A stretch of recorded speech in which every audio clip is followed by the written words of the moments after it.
My name's Jeff, and I think the world ended in July of 1999. I know how that sounds, crazy. But I remember going to Camp Castlewood that summer.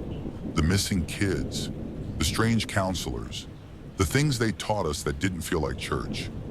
I can still see it, smell it, feel it. But my parents, they swear I was with them in Yellowstone. They even have pictures to prove it, pictures that I'm in. And yet, I remember camp too vividly for it to be a dream. What if both are true? What if time split that summer? And what if whatever followed us out of Castlewood is still looking for me? It didn't all hit me at once. It started with a few emails, simple messages between my mom and me. That's when the memories began to unravel. I will read them to you now.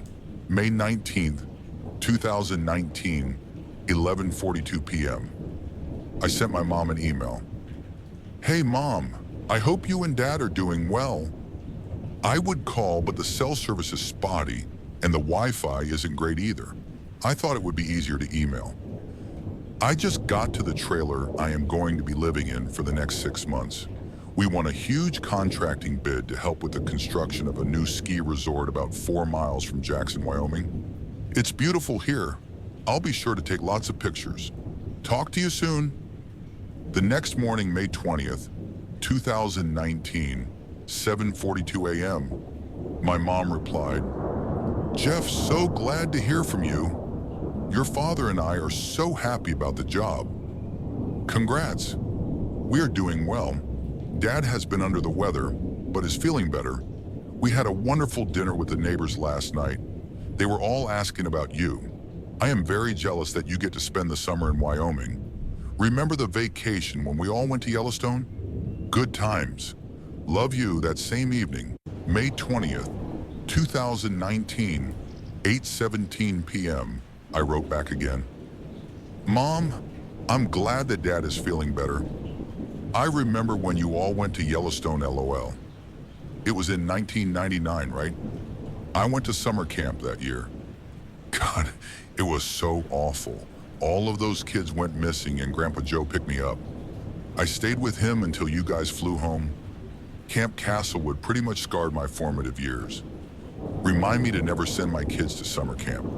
Talk soon. The following morning, May 21st, 2019, 9:23 a.m., my mom replied once more.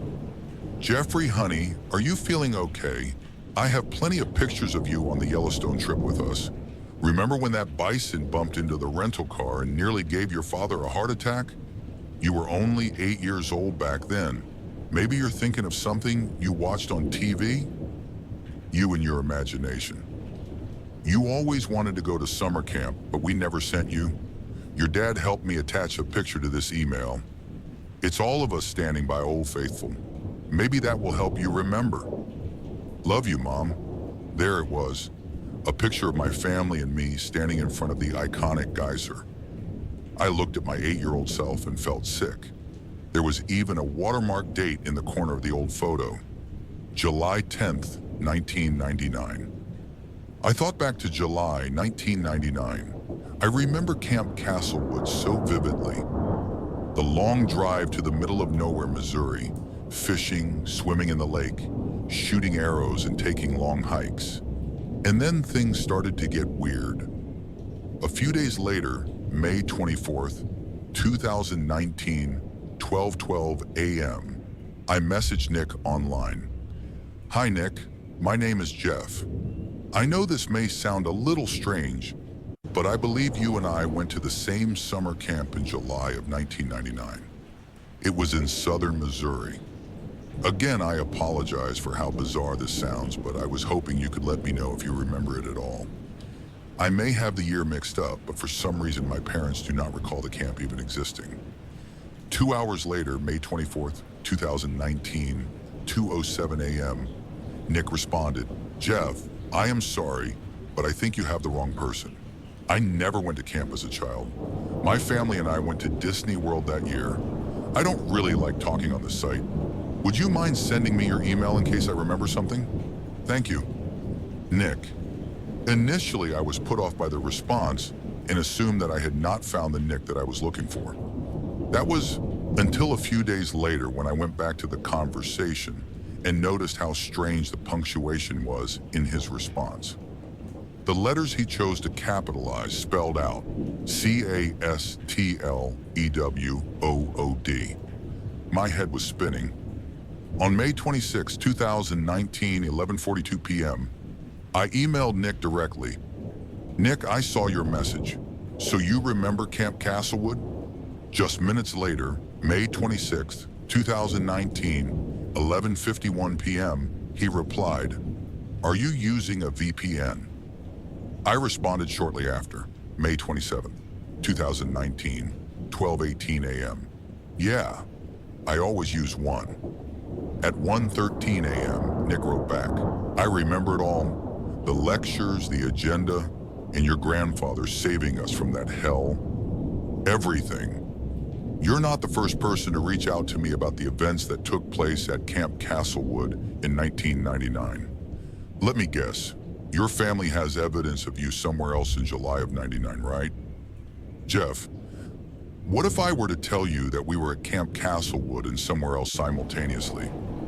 I know it doesn't make sense, but I have reason to believe that there was a split, and I can prove it."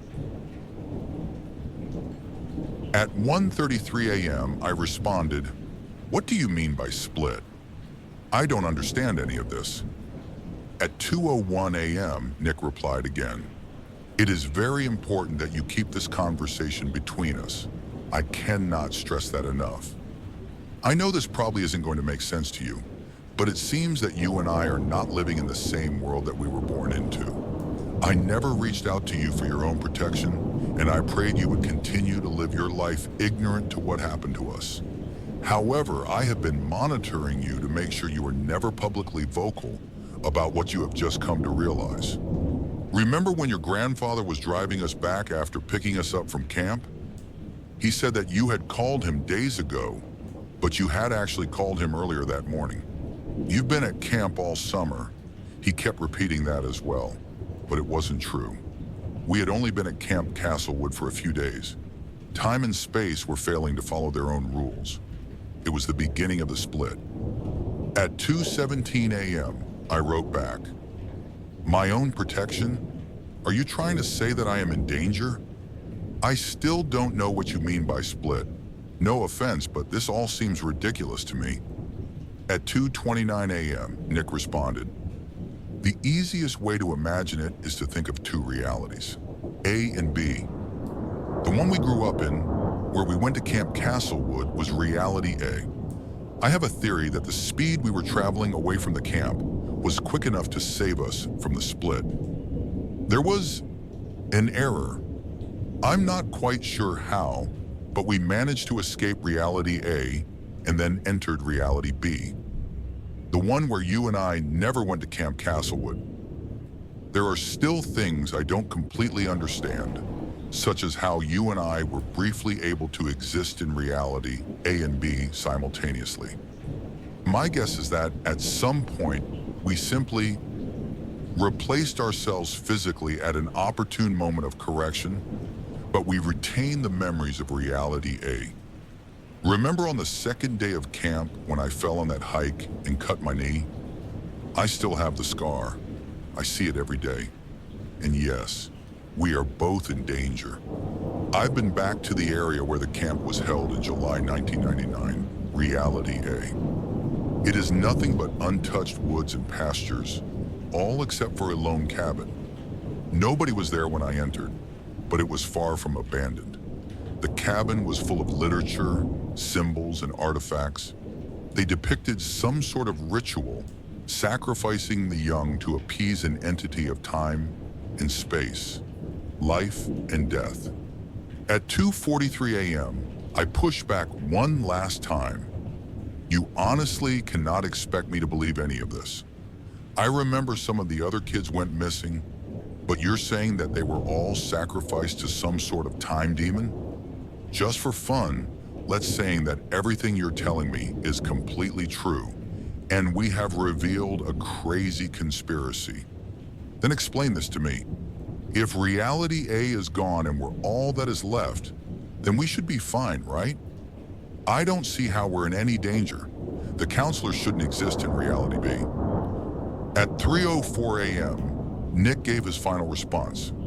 The counselors, whoever they really are, still exist in our current world, or they knew their followers would exist in reality B and were able to leave items behind.